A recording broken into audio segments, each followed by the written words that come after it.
buenas y bienvenidos a Green Macarons, tu canal de acuarios plantados. Hoy vamos a hablar del CO2, concretamente como el título indica, hablaremos todo sobre el CO2 y cómo medir su concentración. Haré un par de vídeos o tres, dependiendo ya de lo que me enrolle, para no hacer muy largo, donde explicaré todo lo que sé o todo lo que creo que se debería de saber para tener un control absoluto del CO2. En este caso vamos a hablar, o lo titularemos la parte número 1, hablaremos de cómo medirlo mediante la tabla de KH y pH. Bueno, comenzamos. Seguramente todo el que se ha informado un poco por internet o ha estado en foros de acuariofilia o en grupos de acuarios plantados, conozcan este tipo de tablas de KH y pH, ¿vale? Donde según el KH y el pH que tengamos, nos indica la tabla una cantidad de concentración de CO2. Pero, por desgracia, se confía mucho en esta tabla y nos da lugar a muchas lecturas erróneas. Y os pongo en situación. Para gestionar la cantidad de CO2 que hay por esta tabla, deberíamos tener en cuenta un par de cosillas. La primera sería la temperatura. ¿Por qué digo la temperatura? Bueno, pues el CO2 en sí es un gas y todos los gases se comportan de la misma manera, o sea, gases, oxígeno, CO2, se comportan de la misma manera ante la subida de temperatura. Es decir, si tenemos más temperatura, tendremos menos oxígeno, pero de igual manera tendremos menos CO2. Si tenemos temperatura más baja, tendremos más oxígeno y de la misma manera la tasa de disolución del CO2 también será mayor, por lo tanto también tendremos más CO2. Os leo el dato técnico, ¿vale? Como dato de mediciones reales y cogiendo como referencia el oxígeno, que es menos dependiente de otros factores, en saturación a 24 grados, la cantidad de oxígeno disuelto está en torno a 7,5 miligramos por litro. Si esta temperatura sube 2 grados, la cantidad baja hasta los 6,5 miligramos por litro. Es decir, ya tenemos ahí un 15% de diferencia en cuanto a un grado de temperatura. Por el contrario, si bajamos la temperatura, el incremento de CO2 de más aumentará un ppm. Es decir, si subimos disminuye un 15%, si bajamos aumenta un ppm. Esto es perfectamente aplicable, como he dicho antes, para el CO2, pero estas tablas están copiadas de tablas genéricas de química calculadas a 25 grados. Es decir, si mi acuario tiene 28 grados, esta tabla no me servirá. De igual manera, el mismo acuario, si tiene 23 grados, pues también tendrá un ligero margen. Es decir, estas tablas están calculadas para 25 grados. Pero no queda aquí la cosa. No solamente hay que mirar la temperatura, quizás sea lo de menos, ¿vale? Y explico ahora el porqué.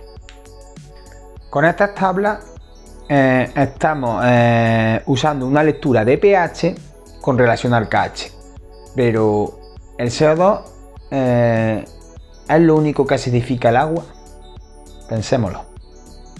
Pues no. Hay varios factores que pueden hacer acidificar el agua. Por ejemplo, utilizar fertilizantes, taninos, la misma bacteria, sustratos, en fin, y otras miles de reacciones químicas que se pueden dar en el acuario y pueden que nos haga bajar ese pH. Hacer coincidir un valor de un solo punto de KH-pH, aunque sea a la misma temperatura, 25 grados, para obtener un nivel de CO2, supone que estos serán los únicos factores y, como he dicho, esto puede ser, puede que no sea así, porque hay bastantes más factores que pueden hacer que ese pH nos baje. Entonces, ¿cómo lo calculamos? Pues bueno, os pondré un ejemplo. Por ejemplo, si medimos pH y KH cuando el acuario está en equilibrio, ¿por qué digo está en equilibrio? Es decir, cuando los parámetros están estables, ya que en un arranque suelen bailar mucho los parámetros, o sea, el sustrato suele absorber carbonatos, suele haber un exceso de nutrientes, de amonio, que también puede acidificar el medio. Cuando ya se quedan los parámetros estables es cuando debemos de medir el KH y el pH. Y aquí os vuelvo a citar un artículo que técnicamente, creo que lo explica muy bien, dice: cuando la inyección de CO2 está apagada, los niveles de CO2 en el acuario coincidirán con los niveles de equilibrio con la atmósfera con respecto a las leyes de los gases, que rondan los 2 ppm. Dicho de otra manera más clara, mientras que el CO2 atmosférico tiene una concentración superior a 400 ppm, la cantidad promedio en un recipiente de agua abierto se estabiliza en 2-3 ppm. Esto se denomina equilibrio atmosférico. Es decir, que si tú no metes CO2 de ninguna manera, según el equilibrio atmosférico, la cantidad de CO2 que habrá en el acuario rondará los 2-3 ppm. Por ello y por lógica, un acuario que no inyectemos CO2 no tendrá nivel elevado de CO2, eso está claro. ¿Qué ocurre? Que cuando medimos el KH y el pH y utilizamos estas tablas, suelen aparecer estos problemas. Por ejemplo, si medimos el pH de un acuario antes de comenzar la inyección de CO2 y obtengo una lectura, por ejemplo, de pH 7 y KH 6, según la tabla, ¿vale? La pongo por aquí, nos indica que tengo una cantidad de CO2 de 18 ppm. En este caso, sé que es un valor falso provocado por otros factores que contribuyen a la acidez y por tanto a la bajada del pH del acuario, ya que, como he explicado, un acuario sin CO2 según la ley de equilibrio atmosférico rondará los 2 o 3 ppm, imposible, y aún más sin haber metido peces que tengamos 18 ppm, eso es de cajón. Pero bueno, no nos preocupemos, ya hemos tomado esa medida, la anotamos, ¿vale? Anotamos la medida de KH, pH cuando el acuario ya está estabilizado y cuando no hay inyección de CO2. Bueno, y una vez anotado esto y sin haber metido los peces, claro está, ahora es cuando vendría el enfoque correcto. Como regla general, esto funcionará si tenemos un nivel de KH entre 1 y 10. Hay que apuntar una caída de pH de no tener CO2 a tener CO2 de un punto. Esa caída de pH de un punto equivaldrá a unos 30 ppm. Estos 30 ppm o esta bajada de un punto debe de estar al inicio del fotoperiodo. No me vale que esa caída de un punto llegue a mitad del fotoperiodo. Es decir, para comenzar a tener esa bajada de un punto tiene que estar ya cuando el acuario se encienda. Y como he dicho, equivaldrá a unos 30 ppm. Incluso se puede dar caso que en ciertos acuarios se pueda llegar a la bajada incluso de más de 1,2 puntos para llegar quizás más cerca de los 40 ppm. Esto ya nosotros lo aplicaremos según nuestra lógica de la cantidad de luz que tengamos y del tipo de planta, porque si no tenemos una luz muy fuerte incluso podemos dejarlo en 0,8 esa caída de pH y rondar los 20-25 ppm. Pero yo, sinceramente, por ser práctico, siempre hago la caída de un punto.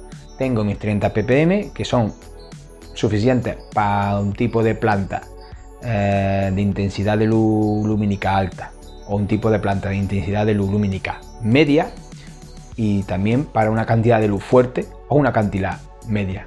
Yo pongo los 30 ppm, es decir, bajo un punto o 1,2 como mucho, y me libro y me quito de problemas. Entonces, en el caso práctico que hemos puesto, si su acuario comienza con un pH de 7,2, por ejemplo, para un CO2 óptimo debe de quedarse el pH en 6,2 durante la saturación máxima de CO2, es decir, cuando comienza el fotoperiodo. Aún así, como consejo, observe cuando esté ajustando los valores de CO2 a los peces. ¿Por qué? Porque estos muestran signos de letargo cuando el CO2 se va a niveles más extremos, incluso llegando a boquear en la superficie. Hay especies más sensibles que nos cantarán antes o más rápido esos signos de exceso de CO2.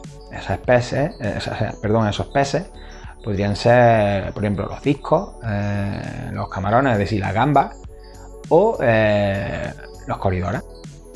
Es por eso que la focalización del CO2 debe ser relativa mediante la observación de los peces. Es decir, está bien que nos fijemos en cierta manera en esa bajada de pH de un punto, pero siempre manteniendo y observando a nuestros peces, ¿vale? Así no tendremos ningún tipo de problema. Al final, la tabla de KH y pH, el TI de bajar un punto o incluso el drop checker son varias medidas o varios objetivos para calcular la cantidad de CO2 que hay en un acuario, pero siempre lo más fiable, ¿vale? Aunque sea un poco cruel decirlo, es que estemos atentos a nuestros peces, a la reacción de nuestros peces. Nunca nos fiemos de un tipo de método como por ejemplo la tabla de KH y pH o el drop checker. A mí me ha funcionado muy bien la bajada esta de un punto, pero siempre tengamos en cuenta diferentes tipos de mediciones para calcular nuestro rango de CO2.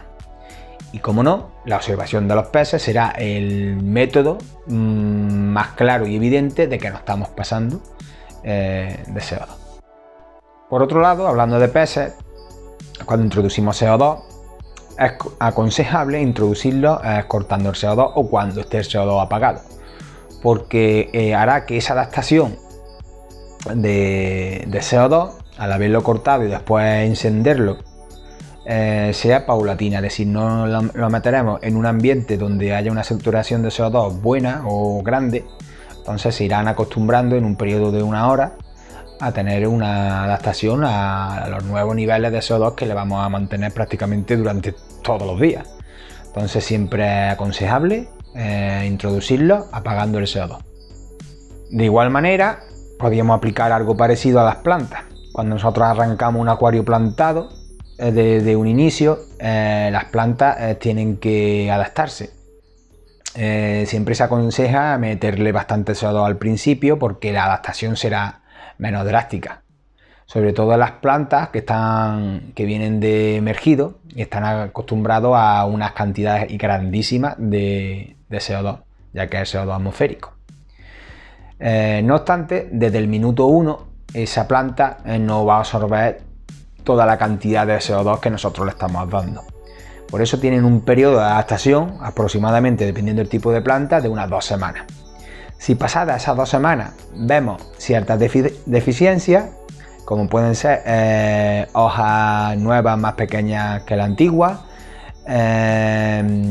tallos atrofiados y espigados, pues eso nos dará un síntoma de que el CO2 es deficiente. De la misma manera que observamos a los peces, también deberemos de observar a las plantas. Como he dicho, si ha llegado ese tiempo, esas 2 semanas, aún así vemos que la planta tiene esos síntomas, pues deberemos sopesar que la cantidad de CO2 no es la que deberían de tener, siempre y cuando tengamos la luz adecuada y el equilibrio o la cantidad de nutrientes adecuado. Es decir, si no tenemos una luz adecuada, evidentemente esa planta, si tenemos por ejemplo una Rotala Wallichii que necesita bastante luz, pues esa Rotala Wallichii no va a poder absorber el CO2 y tendrá déficit de CO2. Esto es aplicable siempre y cuando tengamos la luz correcta y los nutrientes correctos. Os recuerdo, déficit de CO2 en las plantas, punta atrofiada, tallo delgado y hojas nuevas más pequeñas que la antigua. Bueno, y como consejo final, que creo que ha quedado claro en el final del vídeo, deberíamos de entrenar el ojo y observar a nuestros peces y a nuestras plantas. Es algo muy importante que se aprende durante la práctica y el tiempo, pero es algo que en lo que pienso que nos deberíamos de centrar bastante, entrenarnos con el ojo y observar mucho el acuario. Bueno, pues hasta aquí voy a dejar el vídeo de hoy, ya que quiero hablar en un próximo vídeo de más cosas del CO2, ya que creo que esto puede ser muy amplio, y para no alargar mucho el vídeo lo dejaremos hasta aquí. El próximo vídeo hablaré de cómo tener estable ese CO2 y que no nos dé lugar a fluctuaciones. Bueno, pues si os ha gustado, lo típico, compartir, darle a like, suscribirte y nos vemos en un próximo vídeo. ¡Hasta luego! ¡Adiós!